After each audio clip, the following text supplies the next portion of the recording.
آئینی عدالت ہو یا supreme court, Mansoor Ali Shah chief justice ہوں گے۔ Chairman Peoples Party Bilawal Bhutto Zardari کا کہنا ہے ایسا قانون نہیں بنائیں گے جو چیف جسٹس قاضی فیصلہ کی حمایت کرے۔ کسی شخص کے لیے قانون سازی ہو رہی ہو تو اسے کو رولا کہتے ہیں، ایسے قانون کے حق میں نہیں جو کسی فرد کو پروموٹ کرے یا دھچکا لگائے۔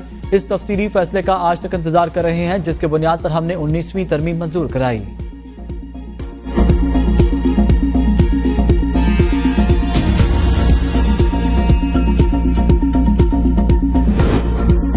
الیکشن کمیشن میں مشاورتی اجلاس آج پھر ہوگا۔ پی ٹی آئی کو مخصوص نشستیں دینے پر الیکشن کمیشن کا تیسرا اجلاس۔ قانونی ٹیم کی بریفنگ کے بعد الیکشن کمیشن کا مشاورتی جاری رکھنے کا فیصلہ۔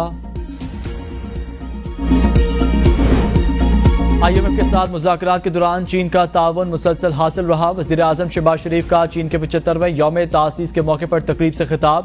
کہا سی پیک فیز 2 سے آئی ٹی، معدنیات اور دیگر شعبوں میں تعاون کو فروغ حاصل ہوگا۔ پاکستان، ہانگ کانگ، تائیوان سمیت عالمی امور پر چین کے موقف کا حامی ہے۔ صدر مملکت نے کہا کمیونسٹ پارٹی کی قیادت میں چین ترقی کے منازل طے کر رہا ہے۔ پاکستان اور چین ہر مشکل گھڑی میں مضبوط دوست رہے۔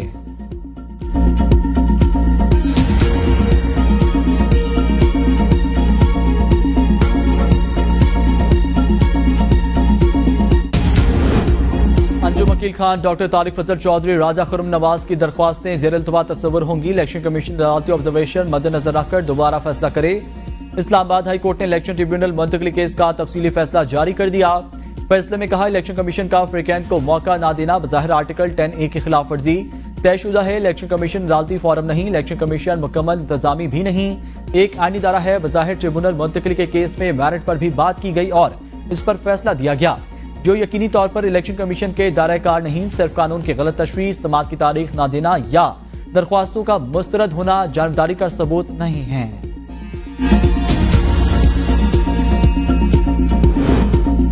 اسپیکر قومی اسمبلی سردار ریاض صادق کا مخصوص نشستوں سے متعلق چیف الیکشن کمشنر کو خط۔ کہا وہ آزاد ارکان جو ایک سیاسی جماعت کا حصہ بن گئے انہیں پارٹی تبدیل کرنے کی اجازت نہیں دی جا سکتی۔ سپریم کورٹ کے فیصلے کے بعد پارلیمنٹ نے الیکشن ترمیمی ایکٹ 7 اگست کو منظور کیا۔ پارلیمنٹ کا منظور کردہ ایکٹ صدر کے دستخط کے بعد نافذ العمل ہو گیا۔ ایکٹ پر عمل درآمد کیے بغیر الیکشن کمیشن مخصوص نشستوں کا فیصلہ نہیں کر سکتا۔ اب ترمیم شدہ الیکشن ایکٹ موجود رہے گا، پہلے والے ایکٹ سے بالا ہوگا۔ سپریم کورٹ کا فیصلہ ماضی کے ایکٹ کے تحت تھا، جواب قابل اطلاق نہیں۔ ایکٹ کے تحت جس رکن نے کاغذات نامزدگی کے ساتھ پارٹی سرٹیفکیٹ نہیں دیا وہ آزاد تصور ہوگا۔ الیکشن کمیشن پارلیمنٹ جمہوری اصولوں کی بالادستی کو یقینی بنائے۔ ذرائع الیکشن کمیشن کے مطابق اسپیکر قومی اسمبلی کا خط ابھی موصول نہیں ہوا۔ اسپیکر پنجاب اسمبلی ملک احمد خان کا بھی الیکشن کمیشن کو خط۔ کہا ترمیم شدہ الیکشن ایکٹ نافذ العمل، پنجاب اسمبلی کی خود مختاری کو برقرار رکھتے ہوئے مخصوص نشستوں کا فیصلہ کیا جائے۔ پارلیمنٹ کی قانون سازی کا احترام، الیکشن کمیشن کی قانونی ذمہ داری، پارلیمانی نظام کی سالمیت، آزادی برقرار رکھنا ضروری ہے۔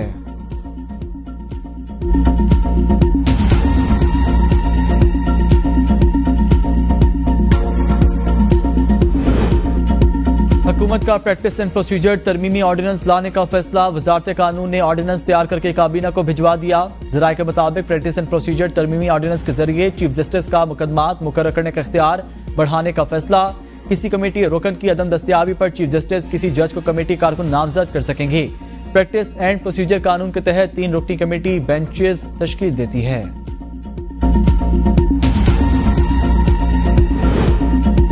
ووٹوں کے سامنے فارم 45 ہو یا 47 اس کی کوئی حیثیت نہیں، انتخابات میں سب سے اہم شواہد ووٹ ہوتا ہے۔ سپریم کورٹ نے PB 14 میں پیپلز پارٹی کی ووٹوں کی دوبارہ گنتی کی درخواست مسترد کر دی۔ نون لیگ کے محمود خان کی کامیابی برقرار۔ چیف جسٹس پاکستان نے ریمارکس دیتے ہوئے کہا دوبارہ گنتی پر کوئی الزام نہیں لگایا گیا۔ پریزائڈنگ افسر جانی دشمن بھی ہو تو فیصلہ ووٹ سے ہوتا ہے۔ آپ کو کیسے پتا چلا غلط رزلٹ تیار کیا گیا؟